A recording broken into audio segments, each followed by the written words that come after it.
নমস্কার বন্ধুরা, আজকের ভিডিও বর্গক্ষেত্র ও আয়তক্ষেত্রের ক্ষেত্রফল। আমি আগে বর্গক্ষেত্র ও আয়তক্ষেত্রের পরিসীমার কিছু অঙ্ক করিয়েছিলাম, তার সাথে কিছু কথার অঙ্কও করিয়েছিলাম। এবার আজকের যে ভিডিও সেখানে বর্গক্ষেত্র ও আয়তক্ষেত্রের ক্ষেত্রফল সম্পর্কে আলোচনা করা হবে।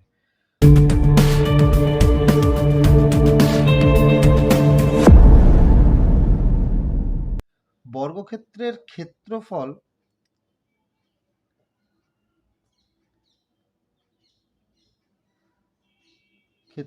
বলতে হয়, এটা যদি বর্গক্ষেত্র হয় এবং এর প্রতিটা বাহু যদি এ হয়, তাহলে বর্গক্ষেত্রের ক্ষেত্রফল হয় এ ইন্টু এ মানে এ স্কোয়ার। অতএব বাহু দৈর্ঘ্য গুণিত বাহুর দৈর্ঘ্য। ঠিক সেরকমই আয়তক্ষেত্রের ক্ষেত্রফলের সমতেও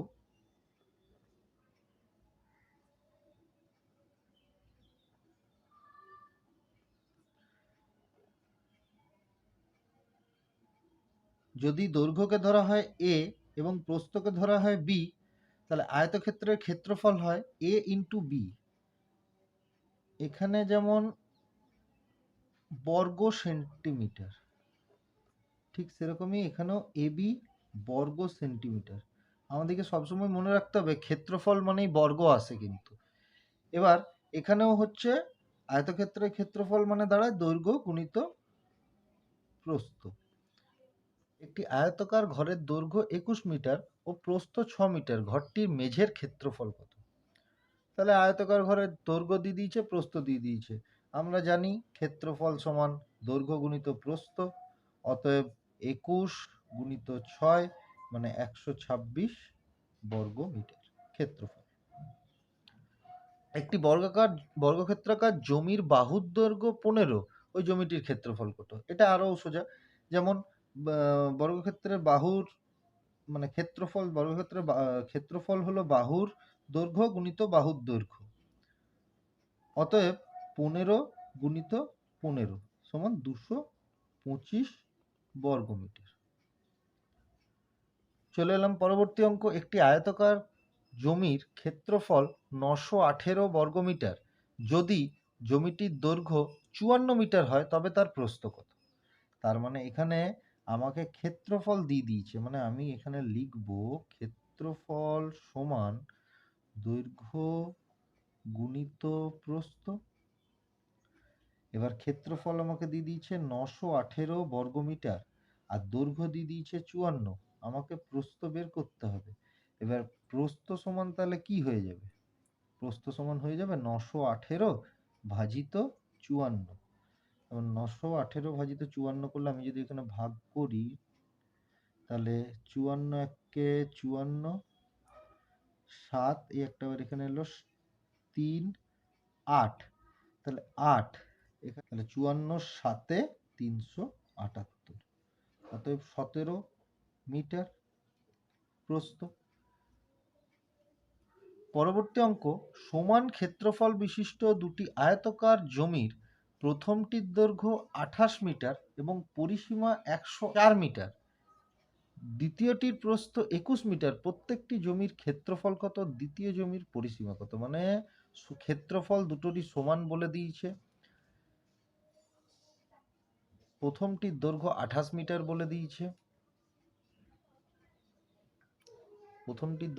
মিটার বলে দিয়েছে, পরিসীমা এত বলে দিয়েছে। তাহলে আমি ফার্স্টে কি করি, যে প্রথম জমির ক্ষেত্রফলটা আগে বার করে নিই। তার মানে প্রথম জমির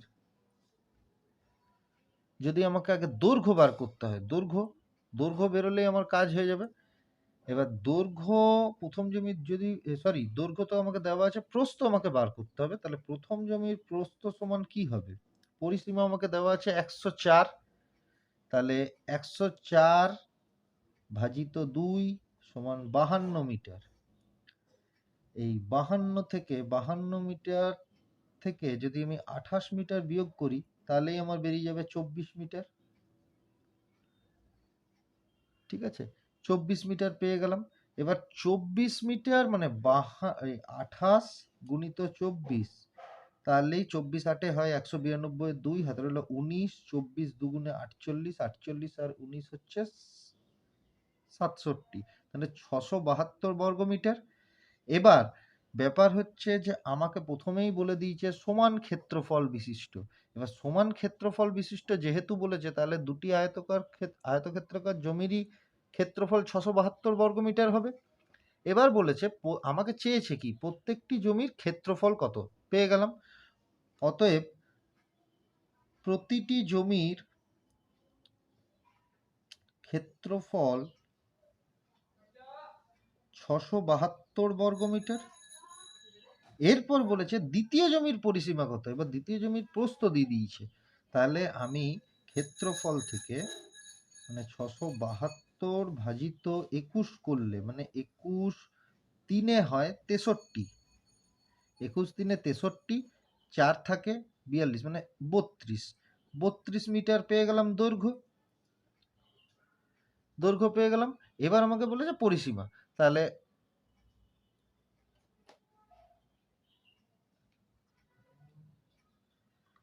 আয়তক্ষেত্রের পরিসীমা আমি জানি 2 গুণিত দৈর্ঘ্য যুক্ত প্রস্থ, অথবা 2 গুণিত 32 যুক্ত 21, তাহলে হচ্ছে 3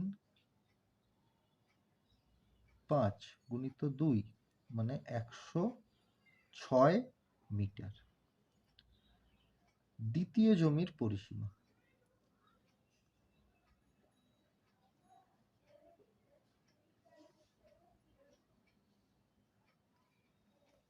দিয়েছে একটি বর্গক্ষেত্রাকার জমির ক্ষেত্রফল 1024 বর্গমিটার, তার প্রত্যেক বাহুর দৈর্ঘ্য ও পরিসীমা কত। তো আমাকে এখানে ক্ষেত্রফল দিয়ে দিয়েছে 1024 বর্গমিটার। তো এইটাকে আমাদেরকে প্রথমে উৎপাদকে বিশ্লেষণ করতে হবে। 2 512, 2 256, 2 128, 2 64, 2 32, 2 16, 2 8, 2 4, 2 2। তো এখানে এরপরে আমাদেরকে বর্গমূল করি কি করে, এই যে জোড়া জোড়া করে আমাদেরকে নিতে হবে। অতএব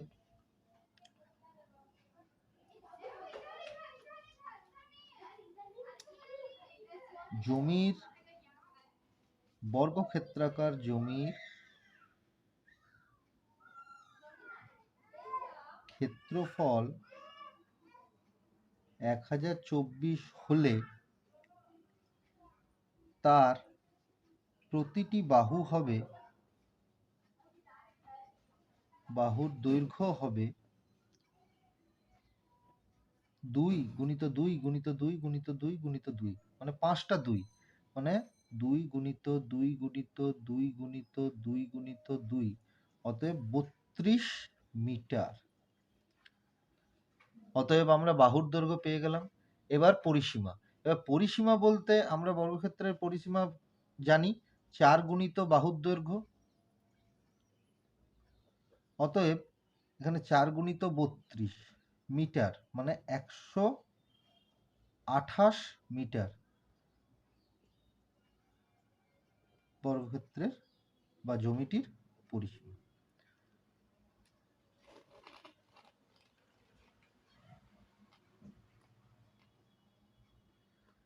চলে এলাম পরবর্তী অঙ্ক। একটি আয়তাকার খেলার মাঠের পরিসীমা 256 মিটার এবং দৈর্ঘ্য 74 মিটার, এই মাঠটির ক্ষেত্রফল কত। এখানে আমাকে আয়তক্ষেত্রের পরিসীমা দিয়ে দিয়েছে, পরিসীমা মানে 256 মিটার। এবার পরিসীমা সমান আমরা সবসময় জানি 2 গুণিত দৈর্ঘ্য যুক্ত প্রস্থ। তো এখানে আমাকে দৈর্ঘ্য দেওয়া আছে 74 মিটার, তাহলে ফার্স্টেই আমি 256কে 2 দিয়ে যদি ভাগ করি, তার মানে 256 ভাজিত 2 সমান 128 মিটার দাঁড়াচ্ছে। এই 128 মিটার থেকে যদি আমি 74 মিটারকে বিয়োগ করি, তার মানে 4 4 8, 7 5 12, তাহলে এত মিটার প্রস্থ বেরিয়ে গেল।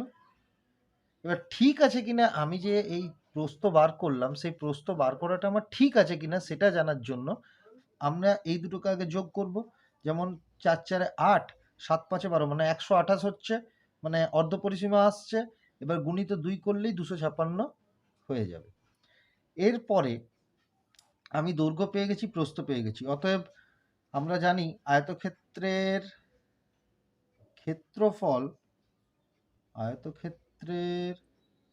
ক্ষেত্রফল সমান দৈর্ঘ্য গুণিত প্রস্থ। অতএব 74 গুণিত 54 সমান, এখানে আমি গুণ করে দেখে নেব।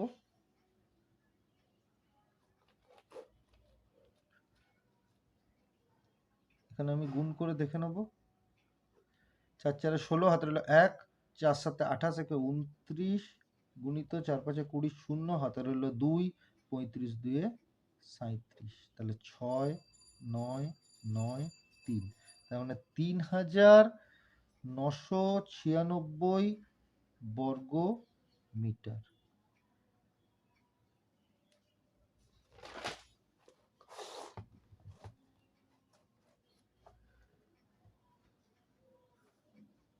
চলে এলাম পরবর্তী অঙ্ক, একটি আয়তকার ঘরের দৈর্ঘ্য 21 মিটার। চলে এলাম পরবর্তী অঙ্ক, খুবই ইম্পর্টেন্ট অঙ্ক। এখানে একটা আমাকে ছবি দেওয়া আছে, সেই ছবির আমাকে বিভিন্ন রকম মাপ দেওয়া আছে, এবং সেই মাপ থেকে আমাকে বিই, সিডি, এইচএ, বিসি এবং সিএফইবির পরিসীমা, সিএফইবির ক্ষেত্রফল এবং বিভিন্ন রকমের আমাকে বার করতে দিয়েছে। তাহলে আমি প্রতিটা জায়গার আগে দৈর্ঘ্য প্রস্থ বের করে নিই। তো ফার্স্ট কাজই হচ্ছে, আমাকে এবি দিয়েছে, এবি সমান 9 দিয়েছে। এবার এই সমান 12, তার মানে এই সমান যদি 12 হয় আর এবি সমান যদি 9 হয়, তাহলে আমি 12 থেকে 9 বিয়োগ করলে এটা আমার বেরিয়ে যাবে 3 মিটার। তাহলে আমাকে বলেছে বিই সমান হয়ে গেল 3 মিটার। এরপরে আমাকে বলেছে এইচ এ বার করো, এইচ এ। এবার এইচ ই দিয়েছে আমাকে 15, এই হচ্ছে আমার 12 আর এইচ ই হচ্ছে আমার 15, তাহলে এটাও হচ্ছে 3 মিটার, কেন কি 15 থেকে 12 বিয়োগ করলে 3 মিটার দাঁড়ায়। তাহলে এইচ এ হচ্ছে 3 মিটার। তারপরেই বলেছে আমাকে সিডি বার করো। এবার আমরা এখানে দেখতেই পাচ্ছি যে এবি আর সিডি এখানে সমান।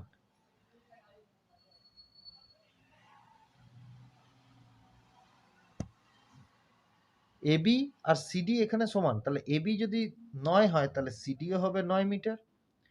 তারপরে বলেছে বিসি, বিসি বিসি বিসি, যেমন বিসি বার করতে গেলে আমাদেরকে অসুবিধা হবে, কেন কেন কি এখানে আমাদেরকে আরেকটা জিনিস দিয়েছে, এবিসিডি এর ক্ষেত্রফল হচ্ছে, মানে এ বি সি ডি এর ক্ষেত্রফল হচ্ছে 144, সেখানে এটা হচ্ছে 9, মানে 144 ভাজিত 9 করলে 16 মিটার হচ্ছে বিসির দৈর্ঘ্য, মানে এটাই হচ্ছে দৈর্ঘ্য।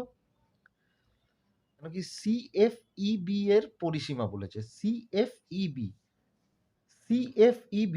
এখানে সিএফইবি বলতে সিএফইবি, দেখুন এফই আর সিবি সেম, মানে এফই আর বিসি সেম, তাহলে দুটোরই দৈর্ঘ্য হচ্ছে 16 আর বিই হচ্ছে 3, তাহলে সিএফইবির হবে 16 যুক্ত 3 গুণিত 2, মানে 2 গুণিত 19, মানে 38 মিটার পরিসীমা। ক্ষেত্রফল হচ্ছে 16 গুণিত 3, মানে 48 বর্গমিটার। আবার